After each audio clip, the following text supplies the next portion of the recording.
जय गुरु जी, शुक्राना गुरु जी, अनंतम अनंतम शुक्राना गुरु जी। ओम नमः शिवाय, शिव जी सदा सहाय। ओम नमः शिवाय, गुरु जी सदा सहाय।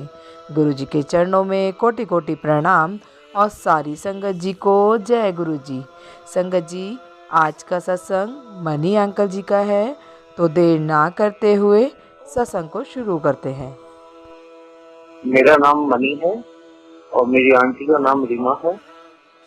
वैसे तो गुरु जी के लिए सबसे पहले मैं यही कहना चाहूंगा, बिन बोले सब कुछ से जानता, सिर्फ आगे कीजिए क्या अरदास दियो।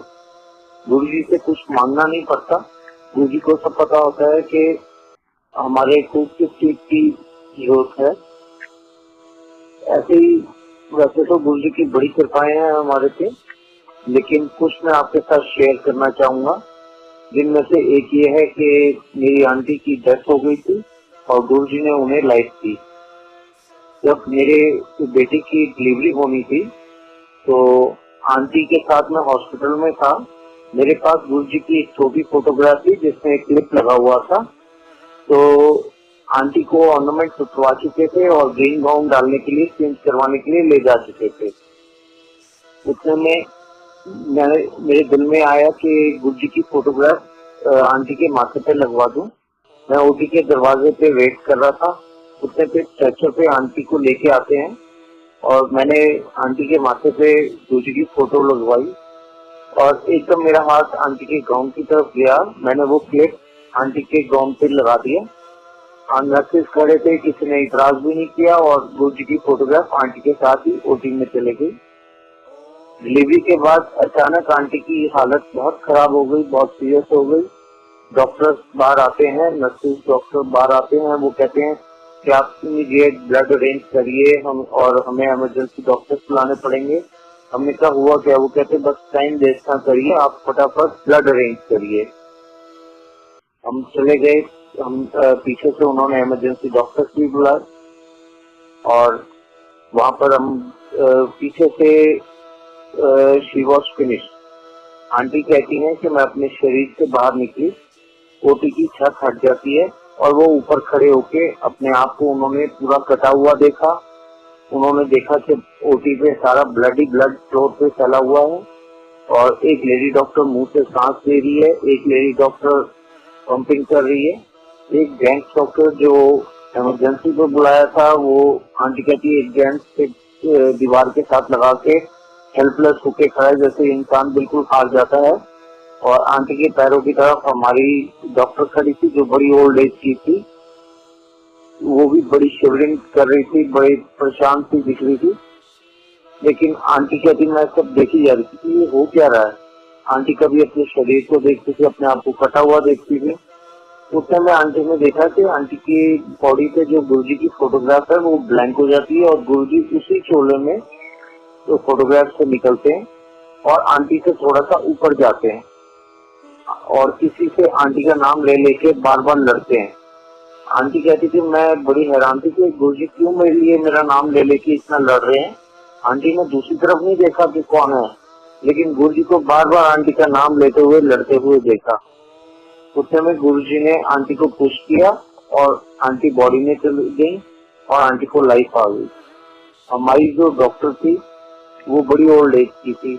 वो कहती कि हजारों साल में सुना है कि कोई मर के जिंदा होता है, पहली बार देखा है कि कोई मर के जिंदा हुआ है। कहती कि मैं तो ये सोचती थी कि बाहर आके कैसे कहूँ कि 3 बच्चों की माँ नहीं रही। ऐसे गुरुजी ने मेरी आंटी को लाइफ दी।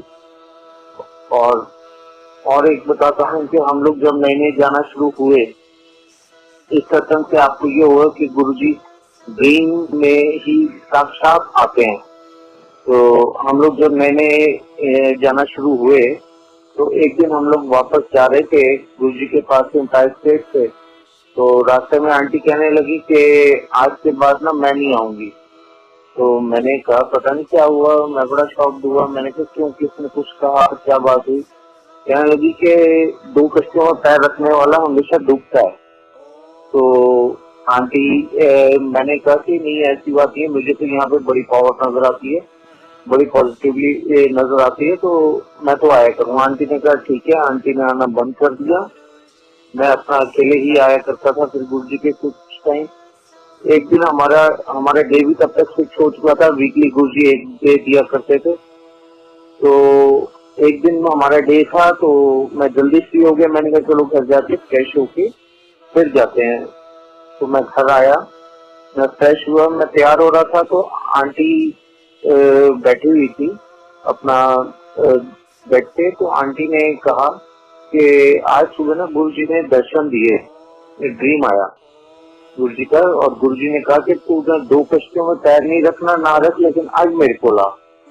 तो ये वर्डिंग तो सिर्फ आंटी ने मेरे को ही कही थी। तो मैंने इन्हें कहा कि वहाँ तो यही कहते हैं कि भाई गुरुजी ड्रीम में ही आके बात करते हैं, तो तुम चलो। तो आंटी तैयार हुई, हम लोग वहाँ गए। तो पूरा हॉल फुल पैक था। गुरुजी को जैसे आगे वीआईपी सारे घेर के बैठे हुए थे, और पीछे ऊपर बाहर सब संगत ही संगत थी। मतलब पैर रखने की जगह भी नहीं थी हॉल में। मैंने जैसे माथा टेका, गुरुजी ने वैसे ही इशारा किया जैसे नॉर्मली करते थे, बाहर की तरफ या ऊपर की तरफ। तो आंटी ने जैसे ही माथा टेका, गुरुजी ने अपने चरणों में जगह बना ली। वहाँ पे जगह भी नहीं थी, फिर भी गुरुजी ने अपने चरणों में इन्हें बैठा लिया। और दूसरी बात, आंटी कहती मैं देख के शॉक्ड हो गई कि गुरुजी ने सुबह ड्रीम में जिस चोले में दर्शन दिए थे, वही चोला शाम को पहन के बैठे हुए थे। तो ये सब गुरुजी ने आंटी को ये बताने के लिए किया कि ये तुझे ये कोई ड्रीम नहीं था, ये तुझे मैंने बुलाया है। और वैसे एम्पायर स्टेट में एक बार ही चाय प्रसाद मिलती थी हमेशा सबको। उस दिन एक बार ही आंटी को मिली। दोबारा गुरुजी ने शिमला अंकल को इशारा करके बुलाया और दोबारा चाय प्रसाद दिलवाई। तो लाइफ तो गुरुजी ने उसी टाइम ही ब्लेस कर दी कि गुरुजी को तो सब पता होता है फ्यूचर का कि किससे क्या कष्ट आने वाला है। गुरुजी ने शायद उसी दिन ही आंटी का कष्ट काट दिया था। तो वैसे तो सत्संग बहुत है। गुरुजी ने गुरुजी ने जब भी आंटी ने माथा टेकना, गुरुजी ने यही कहना, कोई पास खड़ा होता तो गुरुजी क्या करते थे, करोड़वा वाली आंटी है। क्यों आंटी? करोड़वा वाली आंटी है ना, ऐसे करके गुरुजी हमेशा से क्या करते ऐश कर। मतलब गुरुजी ने बहुत प्यार दिया, बहुत कृपा करी। हमारी बेटी हुई तो गुरुजी ने उसका नाम भी रखा महक। तो गुरुजी के लिए तो गुरुजी तो भगवान है, गुरुजी से ऊपर कोई नहीं है। जो लाइफ दे सकते हैं, जो मरे हुए को जिंदा कर सकते हैं, वो तो सिर्फ भगवान ही हो सकते हैं, और तो कोई नहीं। जय गुरु जी।